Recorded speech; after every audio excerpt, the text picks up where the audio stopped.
ogambe nti abamu ku bakulembeze bannaffe baavuddeyo ne bagamba aba NUP batamiivu n'abanywi banjaga.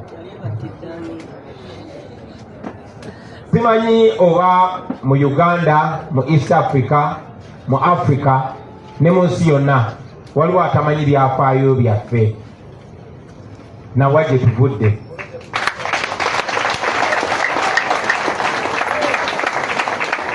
Era simanyi oba waliwo abadde tatugoberera, naye nammwe nsaba mwebuuzeemu nti gurupu y'abantu abakulemberwa Kyagulanyi b'omanyi obulungi nojja n'obeegattako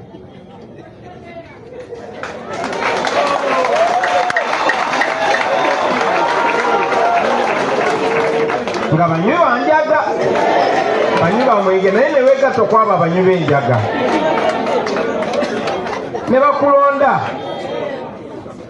obeere deputy president, obeere ng'oli mumyuka w'oyo omunywi waki.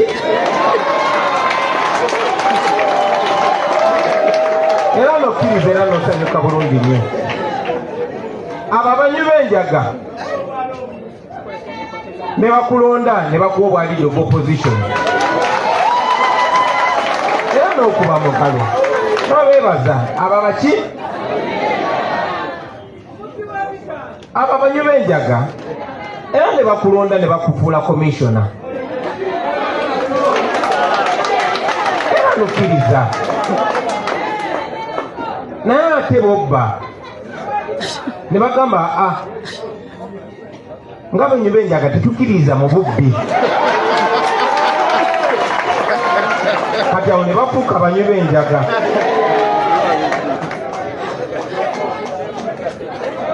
Nandibagambye musomese abaana naye sijja bagamba bwe batyo, njja bagamba mukuze abaana mubuulirire abaana. Ebyo nno bassebo ne bannyabo byogera ku kintu kimu kyokka, bakita karakita. Kuba karakita osobola ogyambaza essuuti ng'ene yange, karakita osobola ogiyiga okutambula obulungi gwe ng'omuntu, naye karakita ebeera munda. Karakita ye muntu. Ekyo kibayigirize obutagendera ku ntambula yaffe, ku nkula yaffe, ku sayizi yaffe, wabula mugoberere ebikolwa byaffe ebyo ebituvaamu. Oyo ye muntu yennyini abeera munda. Njakumaliriza nga mbawa akagero kamu. Omugezi Nelson Mandela yatugamba any person that changes their position and their values depending on who they are dealing with and their interests, that is not a person that can lead a nation. Omuntu yenna yenna akyusa byakkiririzaamu okusinziira ku mbeera ne kwani gwadiringa naye na kuki kyayagala, oyo taba muntu wakwesiga. So mbasaba abassebo ne bannyabo ensonga enkulu ze mubamuwa amakulu. Omulabe waffe ali omuyaani, abalala bonna akozesa bakozese. Ekyennaku nti tebayiga, bw'alonda ono n'amukozesa kyamukozeseza n'asuula, n'alonda ono n'amukozesa kyamukozesa n'asuula, n'alonda ono, tebayiga.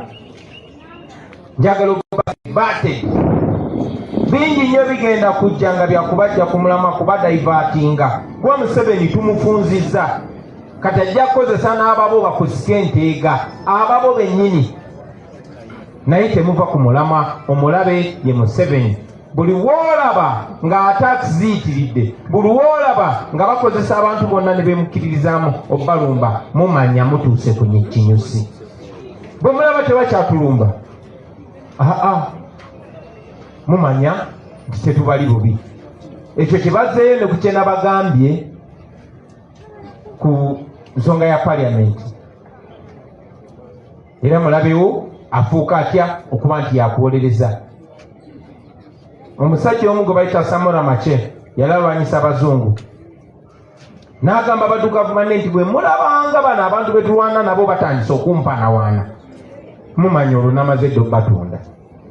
So bwe mulabanga abantu bannakyemalira aba NRM nga tebalina gwe basuusuuta ye lwakisikoma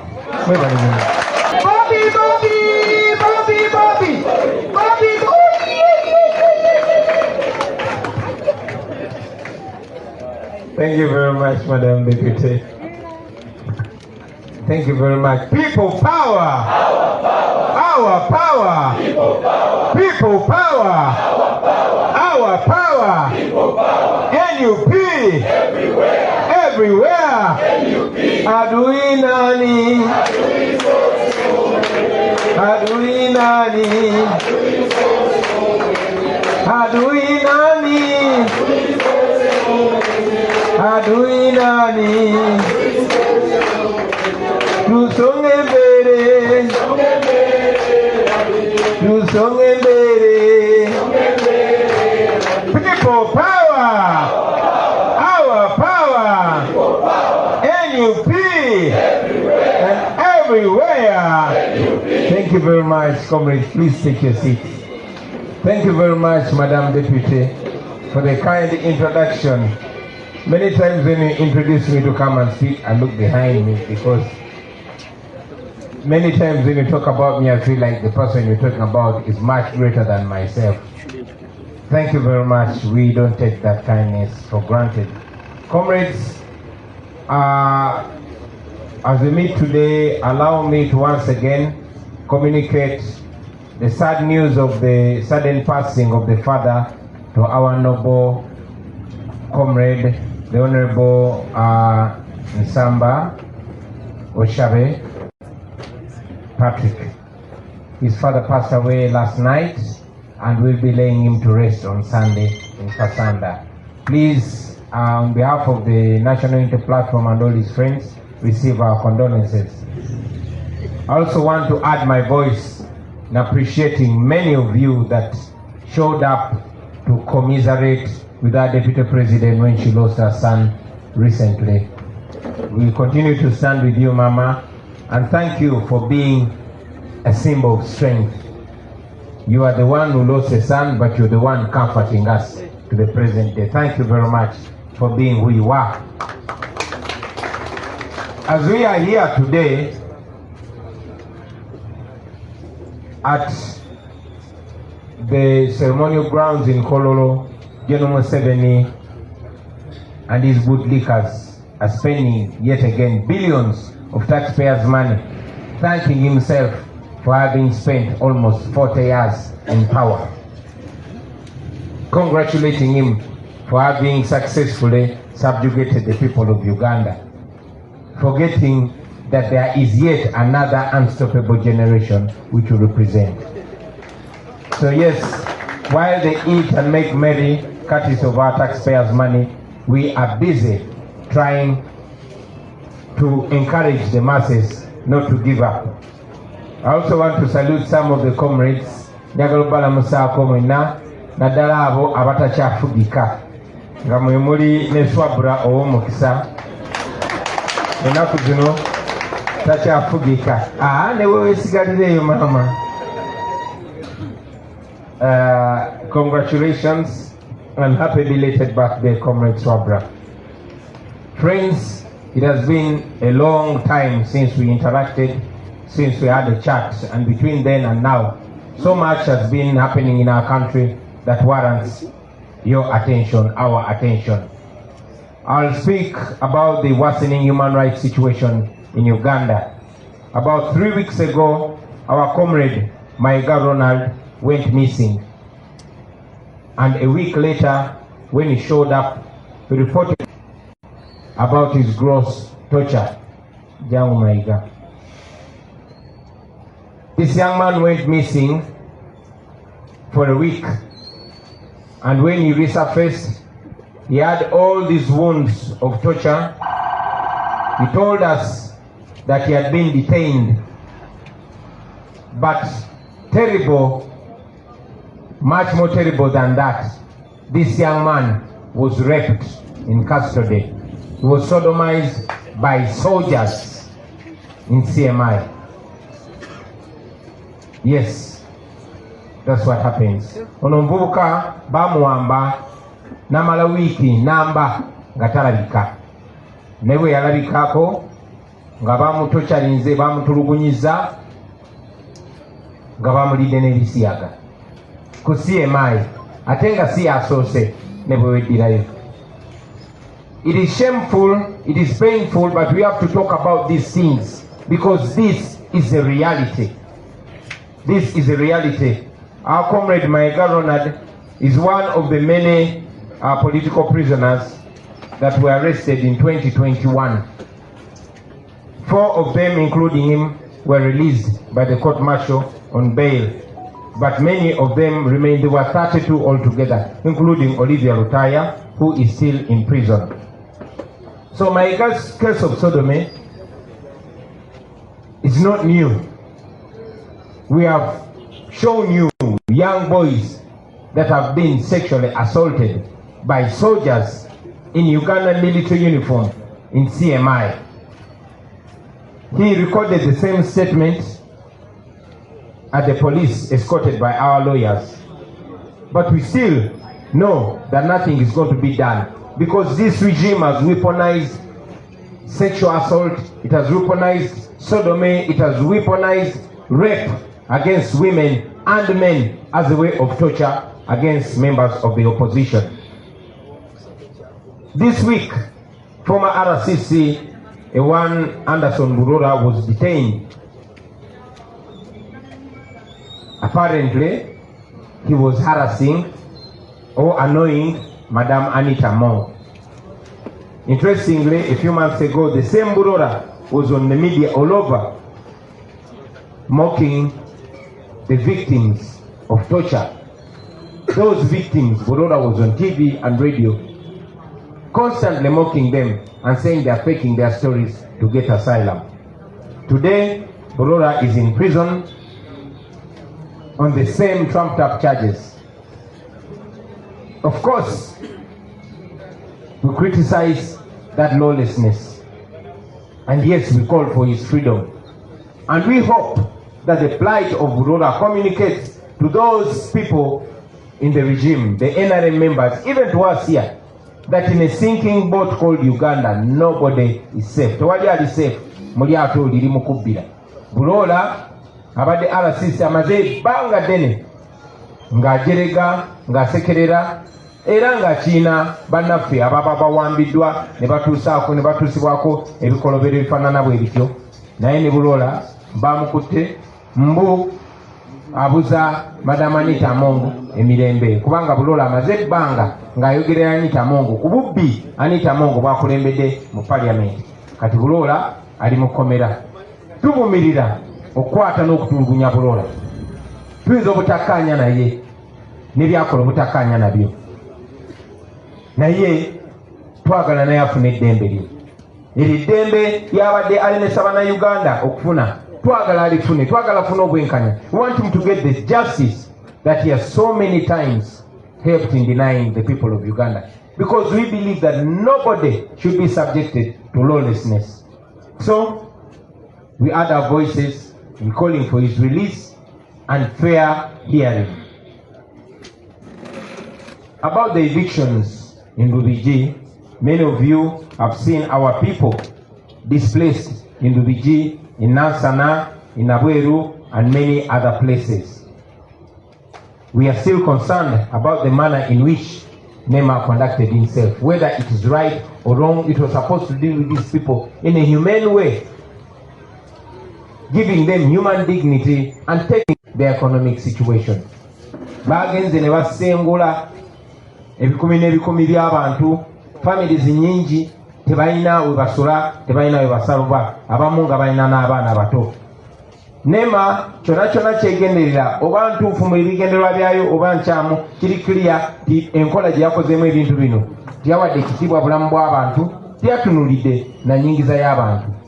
Twawulidde tibalina n'enteekateeka okusenda abantu abalala bangi, newankubadde ate zi factories eziri mu ntobazi ne zi petrol station eziri mu ntobazi tezikwatibwako kubanga z'abakungu mu government. Naye era tumanyi nti ebyo bye bimu ku bigenda okuleetera Abannayuganda okumanya nti tewali agenda balwanirira okujjako bo kennyini. I want to speak on the grand corruption and theft at Parliament. Scandals have continued to unfold at Parliament recently, including 3 regime MPs that were charged for corruption. Apparently, they were asking the Uganda Human Rights Commission for a kickback before they pass the budget of the commission. We were not surprised by the audacity of these MPs because, I mean, if their colleagues can pocket up to £1 trillion shillings meant for war hospital, if they can of money meant for COVID victims, then these ones saw it as child's play. Museveni ordered a budget that was already passed to go back to Parliament. Not because he was angry about the corruption, no. He was only angry because he was outsmarted by his very MPs, because he saw that they stole more of public funds than himself. So he decided to send back an already passed budget. Now this should tell us more about zero independence of the 3 arms of government.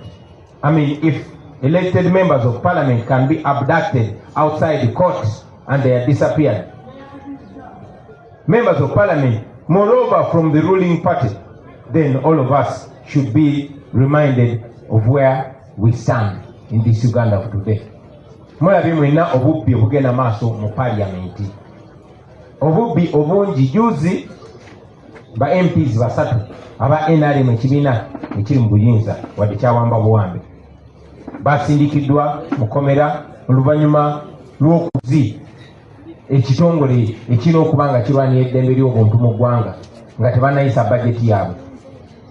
Naye era nga bwe mbagamba kino tekirina twewunyisa kubanga bwe wabanga bannaabwe basobola okubba akatabali kakalamba akalina okubeerako eddwaliro ly'erubowa, baba basobola okubba obumbi n'obumbi obulina okubeera sente zirina okuyamba okugula ebyuma ebyamba okussa ku balwadde ba COVID, then bano balaba nti kya bulijjo. Era nga bwe mbagambye nti Museveni okusindika bajeti yayisiddwa edda ku mukolo ye kennyini gwabaddeko, bagizeeyo mu palamenti bagiyise buto. Tekiraga nti yali alwanyisa nguzi, wabula yanyiga bunyizi ti banne ate abakozi be ba MP be bamusinga okubba sente z'omumusolo n'agamba nedda tebayinza musinga mukazanyoke n'agisindika eddeyo. Ekyo njagala kibalage bassebo ne bannyabo nti amasiga ga gavumenti 3 tegakyetengerera n'omulundi n'ogumu. Kati eri one man show, Saabaddi kyasalawo kyekitambula. Eyo ye Uganda gye tulimu. About our school of leadership, the Secretary General has already told you about our school of leadership and its status. We've said it before and we say it again that as NUP we believe that the abuse of office and power in Uganda is not by accident. No, this is partly as a result of having leaders in public offices that are not grounded in skill and in morality. So as part of the solution, we opened the NUP School of Leadership in our old headquarters in Kamocha. And like I said at the ceremony, we intended to nurture a new breed of leaders that respect their offices and the people that put them in their offices. Of course, police has summoned us to apparently explain what we teach in that school. Twakulawo essomero lino kubanga twamanya nti waliwo obuzibu mu bukulembeze bwaffe. Ekyokubeera nti tulina abakulembeze abataasa kitiibwa mu ofiisi zaabwe bubi obuyinza, twakiraba nti si accident wabula kyagendererwa. Embeera y'obukulembeze eriwetu mu ggwanga kuba tulina abakulembeze tebalina bumanyirivu, tebalina na buntu bulamu, tebalina buntu, tebalina mpisa. Kyatutandisawo essomero lyaffe tutekewo abakulembeze abapya, omugijjo gw'abakulembeze omupya nga tebalina bubeezi bumanyirivu naye nga balina n'empisa ez'abateekebwamu ez'abayigirizibwa, morality mu bukulembeze. Naye era nga bwe mwalabye kati batuyise mbu tubannyonnyole essomero lyaffe lisomesa ki. Secretary General waffe ne ttiimu bajja agendayo naye ate ne wano mumpa omukisamba nnyonnyero essomero lyaffe okusookera ddala liyigiriza lyakuggyako Museveni. Ekyokubiri tetukomaawo wabula twagala tuyigirize bannayuganda ekyokuzzaako nga tumaze okuggyako dictator. In this our school week, the first thing we teach is to free ourselves from dictatorship. And like Comrade Weiss was explaining, one of the most important books that we break down in all languages, even in sign language, is a book by Gene Sharp called From Dictatorship to Democracy, because we are on a mission to move Uganda from a dictatorship to a democracy. And not only that, but after that, we want to prepare those leaders to build a new country, a country where their children and grandchildren are going to be proud to be citizens. So that is our mission. But Secretary General will probably put it in the Harvard kind of English so that the police understand it better. We are aware of the intention of the police to close our school. Tumanyi bulungi baagala kuggala somero lyaffe. I mean, they've closed, they've banned all manner of sensitive of civil awakening. They even banned political education in schools. They prefer an ignorant population. So we know that they want to stop us. Of course they cannot,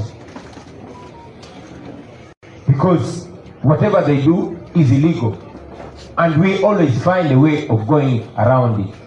So it was important for me to inform you about this. And at the end of the presser, Secretary General and our team will go and meet them face to face and repeat this that we have said. Tetukikweka mission yaffe yakuggyako Museveni kununula abantu baffe nga mwe muli n'abapoliisi nabo twagala okubanunula. About the situation in Kenya, many friends have been asking, what are your thoughts about what is going on in Kenya?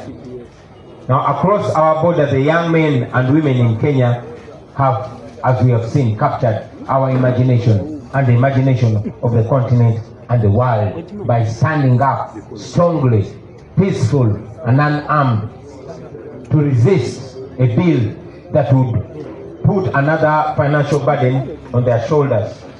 United by a common desire for a future that works for them, Kenya's young generation, the Gen Z, marched with determination to Parliament and then into Parliament, as you saw them.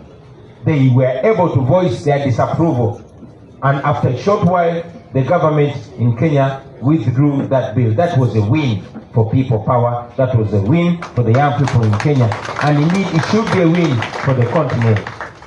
We want to pay tribute to the young lives that were lost. We salute them, but we want to assure them that that was not in vain. They stood up and they were seen. And I hope it speaks to all of us that if you don't speak out, nobody is going to hear you. If you don't stand up, nobody is going to see you. So we salute you, the young people of Kenya, for standing up and for speaking up. Mbere badde Kenya mbadde mujiwulira, mbadde mugiraba bangi kuba naffe nga batugamba bannange ekiri Kenya kituuka ddi wano. Ekyo nange kye mbabuuza, mukola ddi ekye Kenya abantu mmwe? Abavubuka ab'e Kenya nga tebeeyawuddeemu, nga bali tribeless, bali religionless, bali partyless. Sigamba nti eno kabila eno beeno, sigamba nti kino kibiina kino oba kino, sigamba nti eno ddiini eno beeno, naye baasitukiramu ne bagamba ekimala kimala, ne balwanirira embeera yaabwe, ne bayimirira wamu, ne bawangula. Ekyo nsaba kitujjukize ffenna nti bw'oba toyogedde teri agenda kuwulira, bw'oba toyimiridde teri agenda kulaba. Muzze mbiraba, ab'e Kenya balina ensonga ntono nnyo okuyimirira okusinziira ku zaffe. Abasawo bavaayo ne bayimirira bokka, newankubadde embeera y'abasawo bw'ebeera embi, embeera ya buli munnansi ebeera mbi. Abasuubuzi bwe bavaayo bayimirira bokka, newankubadde embeera y'abasuubuzi bw'ebeera mbi, embeera ya buli munnansi ebeera mbi. Bawamba abantu baffe, abamu ne bavaayo ne bayimirira, abalala ne basigalayo. naye ate batandika okuwamba abantu bajja kuwamba buli omu n'abagambe nti RCC eyasinga okwolereza ekiwamba abantu naye bawambi muwambe. So njagala okubajjukiza bannayuganda bannange, tewali agenda kikola, tewali politician agenda kuvaayo bataasa okujjako mmwe kennyini. Tewali munaddiini agenda kuvaayo bataasa oba mukulembeze anono oba muntu yenna agenda kuvaayo bataasa okujjako mmwe kennyini. So mwe abavubuka ab'e Uganda, eno ensi yammwe, mulina okuyimiriranga mwe nammwe abakulembeze. Obukulembeze kitegeeza kukulembera, okulembedde abantu naye obatwala wa? Gy'obatwala gy'oyagala okgenda, gy'obatwala bwesiimisa. Nti bwe mutakulembere bantu bajja kwekulembera, ate baneekulembera bayinza n'obbagaana obbagoberera. So mukisobola, ab'e Kenya kye bakoze mukisobola. Kasita mussa kimu, kasita mumanya nti tewali muwendo gwa ssente gwe bagenda kuwa amalwaliro gatereere, tewali muwendo gwa ssente gwe bagenda kuwa amasomero gatereere, wabula singa ffenna tuyimirira wamu ne bitereera kijja kuyamba ffenna. Eyo y'engeri yokka ekyusa embeera, kuyimirirawo, kwekalakaasa. Ekigambo kwekalakaasa bazze bakibagamba bagezaako kibajjamu, mwekalakaase. Bwe muli batemu ekyanze tewali kye bagenda baweerera ku soosi. So you must rise up and stand. Temukkirizanga muntu yenna bawula mu mawanga, kuba embeera eyo buli weetuuka. Museveni abadde nga nnyo smart ng'ajjayo kaadi ya tribe, ng'agamba guli wa kabira eno naawe oli wa kabira eno, ate nammwe nga babawula bwe batyo, ng'ajjayo kaadi y'eddiini. Bwe kigaana ng'afuna abamu ku mmwe ng'abagula, muzze mubalaba, ng'agula abamu ku mmwe basobole obbadaivatinga. Agenza ayingira mu buli organization, kebeera eddiini, abayingiramu n'abakolamu ekiwayi, mwe muli b'ejjindi ne mwe muli b'ejjindi, oba muli basiraamu abayingiramu muzze mubiraba, oba muli bakatuliki abayingiramu n'abalwanaganya, oba muli balokole abayingiramu, omukono gwe guli buli wamu. Tekikomaawo, genda mu bukulembeze kabeere bukulembeze bwa nnono, era abayingiramu n'abawula buli omu n'amufunako ekiwayi kasita abasuulira ssente. Ebibiina muzze mubiraba byonna, buli wamu ayinawo ababe.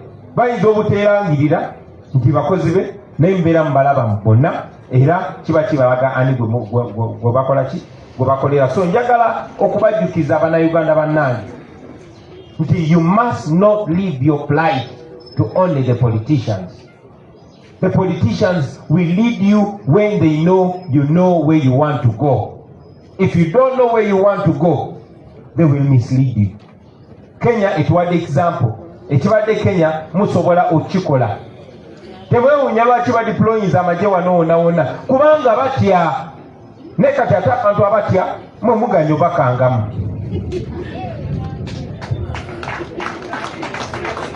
So nziramu okubajjukiza nti kisobokera ddala.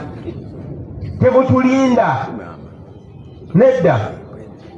Museveni kye yakola akwata abakulembeze n'agamba kati wenkera ku makya neneetoolole wa Kyagulanyi ne w'abakulembeze abalala mbakiremesezza. Kaakati this is the time to change that. This is the time to change that. Ne baba bansibye mwe mugende mulumbe, ne baba banzise mwe mugende mulumbe. We must have that mentality.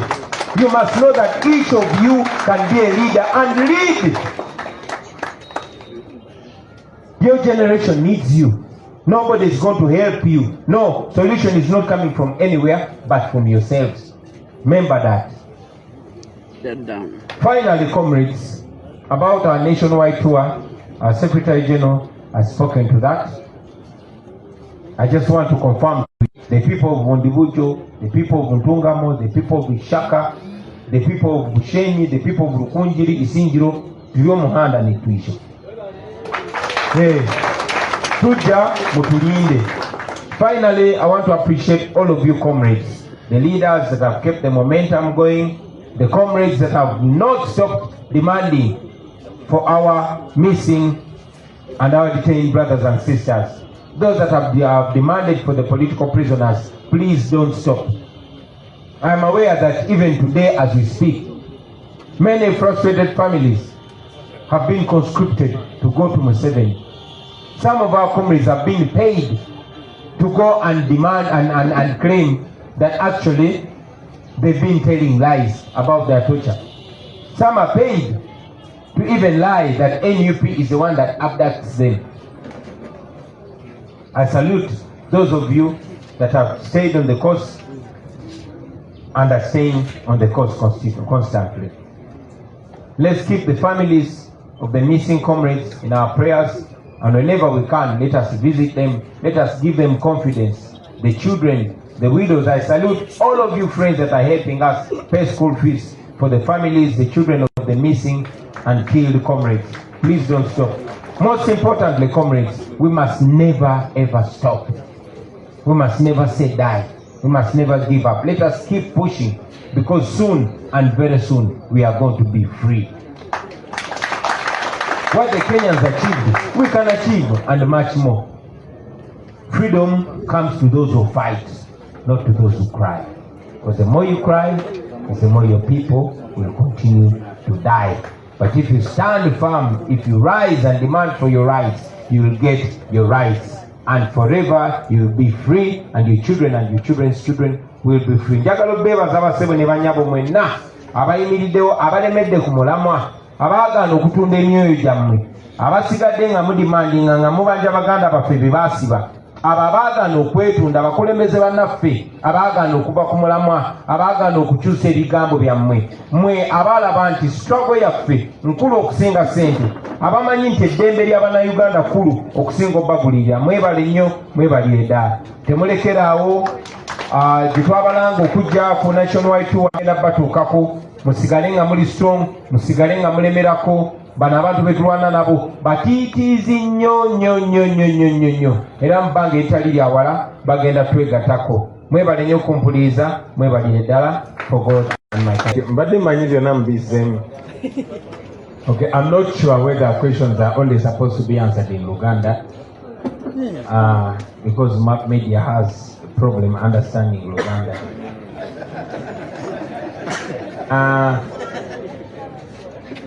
But the media is asking Uganda, not the Map Media. Ndowooza nja kwogera ku bintu bibiri. Ekisooka, aba NRM bablockinga ffe okukyusa abakulira obukiiko bwaffe bwa parliament, newankubadde bo baayiwa obukiiko bwabwe bwonna olw'ensonga y'emu ya buli bwanguzi. Bo ne bayiwa obukiiko bwabwe bwonna, naye ate ne balemesa obwaffe okubuyibwa. Basebo ne bannyabo, obuyinza bwe mutuwa bwakulonda abantu abagenda okulondoola emirimu egitambula mu parliament, abagenda okwopozinga oba okuwakanya oba okulemesa ekikyamu. Kati ate omukozi w'ekikyamu ye bwakugamba ono yalina okunnemesa, ono si yalina okunnemesa. Omubbi bwakugamba ono yalina okutukuuma, ono si yalina okutukuuma. Olina okufunamu ebibuuzo by'obuuza. Mujjukira bulungi nti twalondako munaffe agende awakanye gavumenti mu parliament, naye gavumenti yene egamba ono atuwakanyiza bulungi, katumweyo n'ogulabo ogw'okutuwakanya obulungi, atuwakanya mu ngeri gye tukola ki, gye twagala. Era ffe abalina obuyinza mu mateeka, abaamulondo muteeka ku commission eyo, bwe twamugjayo gavumenti negamba ono yatuwakanya obulungi, yabasigalawo. Newankubadde bakimenya mu bakikola mu bumenyi bw'amateeka, awo muba mumanya ani gwakolera. Mu mbeera y'emu, abali bakulira obukiiko ffe twabalonda ng'ekibiina ne tubasindikayo, naye ate abantu be tuvuganya nabo bo ne babalemezaayo. Ffe nga NUP tulonda omuntu ne tumusindikayo, era ekiseera bwe kituuka ne tugamba akati gwe vaayo, kati ffe bakooki gwe zanya wano gwe vaayo. Kati ate omuntu gw'osamba naye bagamba ono golokipa gwe muba muleka mu goolo, kuba ye bwe tukuba goolo agweriyo n'enyo, mumanya gwakolera. So munzikirize ku nsonga eyo mbategeeze ti bannaffe abo be twajja mu palamenti, kwe kwali Abedi Wanika, kwe kwali Joyce Baagala n'abalala twabajja ku bukiiko obwo nga tubakyusa nga bwe tubadde tukola naye ate aba NRM ne bagamba nedda bano betwagala ekyo kitegeeza ki so abo tebakolera ffe basebo ne bannyabo wabula bakolera ba NRM abaabalemezaayo njagadde kibeere very clear nti tuvuganya ne bali be babbi so kati omubbi bwagamba twagala ono yabatuvuganya ekyo nsaba kibaleetere ebibuuzo